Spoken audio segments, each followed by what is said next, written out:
This place, we got rabbits coming out the wazoo. Rabbits and skunks, man. Well, good morning.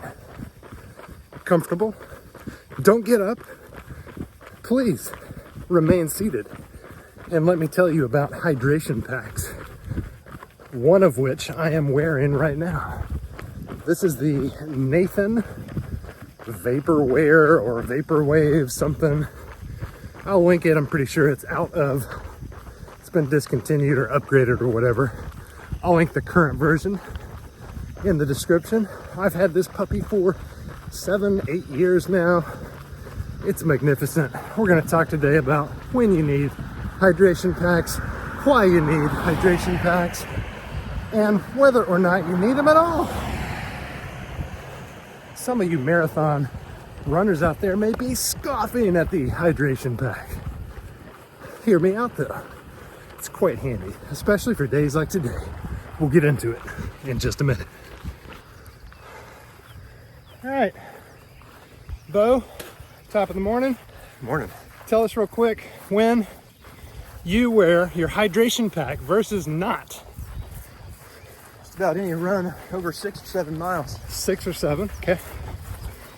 Certainly if it's this hot and humid outside. And bladder, no bladder, what do you carry? Just water Just water. and a bladder. So you got the straw thing, right? I got the straw. Bo's a straw guy. Very good. All right, more in a bit. All right, Bo's probably a smarter man than me. What I have resorted to is carrying these soft flasks in my hydration pack and then awkwardly jogging while trying to maneuver my way to get them out of my pack mid-run. But Bo, the reason I like to do this is because I hate with a passion, with a fury, with a righteous anger, I hate washing my hydration bladder things. The big 2-liter pouches, you know? Yes. And maybe I should just not wash them. Let me give you a hint on that. Please, tell me. I've had this for, I think, 3 years. Yeah. And you actually don't have to wash it.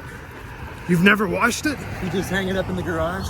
But I'm talking the plastic thing that holds the water and stuff. Correct. You just hang it up. And there's always a little bit of water left in there from last time, Oh, man. which reminds you how bad that last run sucked. All right, guys, so I've been doing it wrong for years. You don't have to wash the thing.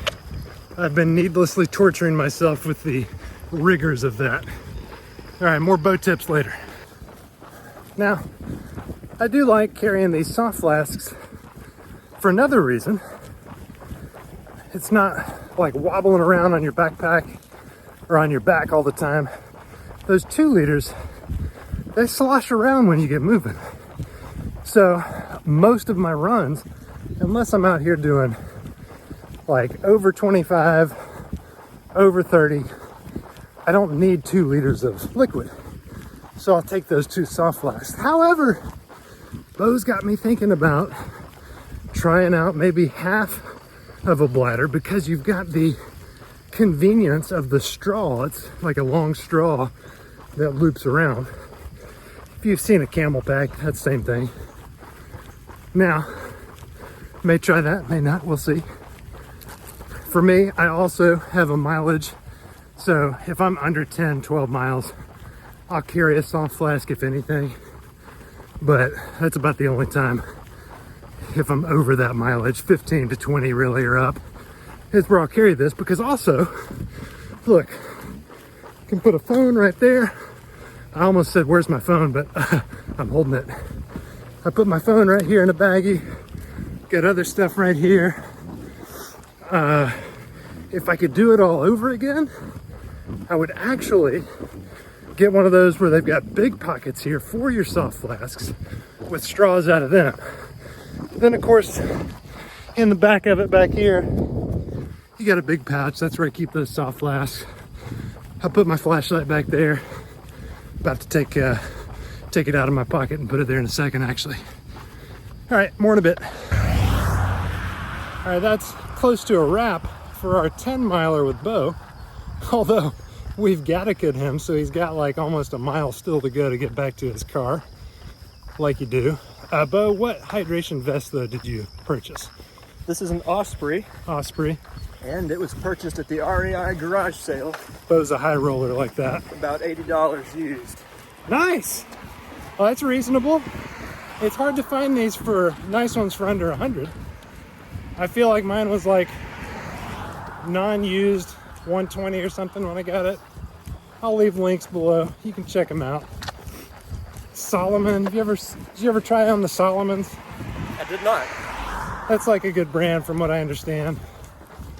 Mine's Nathan. Osprey, Nathan, Solomon. Go check them out. All right. I'm going to tell you here in just a second about whether you should use these on marathon day. Did you use yours on marathon day? I did. It was absolute necessity and a comfort blanket. How about that? All right, we're going to tell you right now. Comfort blanket necessity for Bo. So you didn't feel like you could have gotten enough on course aid? Definitely not. I've tried that before. Okay. To no avail. I don't like having to worry about when my next station's coming or Yep. I'm drinking too much or too little. Yep. Wisdom. Bo's dropping the knowledge. We're going to bring him on most of our long runs this year then. Plus, all my practice runs were with the pack, Yeah. so you got to practice like you play. Well, and that's true. I'm a firm believer in that. But I was probably going to steer some folks wrong and say you don't need it on race day, when in fact you might. So pay attention to your own head game. And if you think you need it, carry it, because it's not really obtrusive, right? You get used to it after a while. Especially if you practice with it. All right, so go get one, practice with them on the long runs. Bo's at like 6-7 miles and up, he uses them. Whoa, that was a crazy Cybertruck with a bunch of writing on it, weird. And then I'll use mine, you know, if I'm 12 or 15 or more, I'll usually break mine out too, because it is a nice comfort to have. But you know you got your snacks and stuff, whatever you pack, if you ever need them. All right, that's it. Peace. So I'm pretty glad Bo shared that, because I really had written off these being necessary on race days. But you heard it there, straight from the horse's mouth. It was real important for him. And he ran his best marathon ever this past year. Then he ran his longest run ever last Black Friday at the Boring 40 miler. So he's putting in the reps. He's not out here trying to do like the speed stuff like I'm working on right now, but he's going to be much more representative of you guys that are shooting for your first marathon, your second marathon, your first sub-4 marathon. Still got, you know, some training wheels on. We need those, right? I had training wheels for a long time. Still do on some days. In fact, I could use them right now going up this stinking hill, trying to talk at the same time. What am I doing? But that's a wrap. Hydration packs, super handy. Particularly, and I didn't mention this earlier, hey, there's a black rabbit. That's nuts.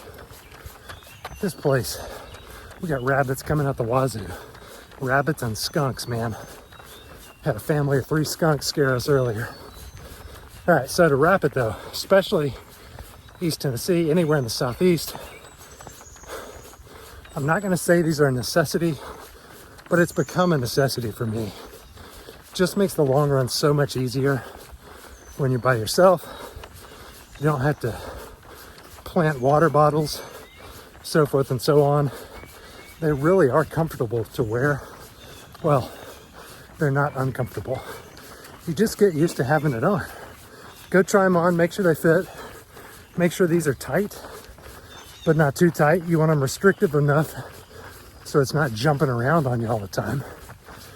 But it's just kind of hanging out there. Hanging out on the run with you. Hanging out on the old long run. All right, I got what? I'm at 14 miles, got 3 more to go. I think I've timed this loop to where it will be right about 3 miles, maybe a hair more, to get back home. Hope you guys have an awesome day. Go out there, get some miles in. subscribe to the channel, click like. Appreciate that, helps me out. Yeah, I think we're at like 13 subscribers today. How about that? We have tripled our subscriber count over the last 3 weeks. That's what I'm talking about. You guys are great. Have a good one. Talk to you next time. Oh, check this video out I did yesterday with my kids. We had a rest day, cross training. Went to the trails. It was a lot of fun. Later.